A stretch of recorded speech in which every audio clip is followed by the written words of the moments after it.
Rayalaseema special వెల్లుల్లి కారం ఎలా తయారో చూద్దాం. వెల్లుల్లిని ఇట్లా పొట్టు తీసేసి అందులో కొంచెం జీలకర్ర, కొంచెం ఉప్పు, రుచికి సరిపడంత ఉప్పు, 1 టీ స్పూన్ కారం, నేను 1½ వేస్తున్నా. వారి ఎవరి ఇష్టం వాళ్ళదనమాట.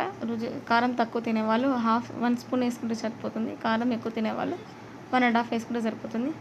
చేసుకున్న తర్వాత ఇలా మెత్తగా కచ్చా పచ్చగా మిక్సీ పట్టేయండి. మిక్సీ పట్టేసిన తర్వాత ప్యాన్ పెట్టేసి అందులో కొంచెం ఆయిల్ వేసి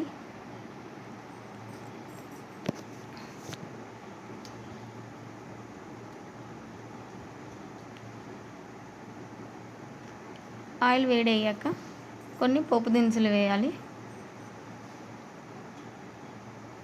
నేను ఇంకొన్ని వేస్తున్నాను. మా పిల్లలు బాగా తింటారు కాబట్టి ఇంకొన్ని వేస్తున్నాను అనమాట. ఇప్పుడు అవన్నీ వేగాక ఇప్పుడు ముందుగా మనము పేస్ట్ చేసినాం కదా, అంతా అందులోకి వేసి ఒక 2-3 మినిట్స్ పచ్చివాసన పోయే వరకు వేయించాలన్నమాట.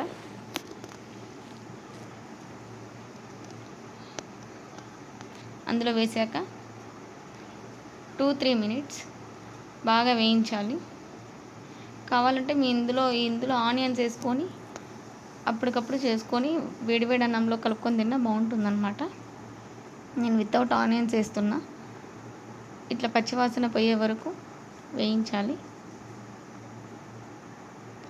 వేయించాక స్టవ్ బంద్ చేసుకొని వేడివేడి అన్నంలో కలుపుకొని తింటే రాయలసీమ స్పెషల్ ఎంతో రుచికరమైన వెల్లుల్లి కారం రెడీ. ఆల్రెడీ రైస్ కూడా చేసి పెట్టేసాను. సో కలుపుకొని తినడమే. Thank you.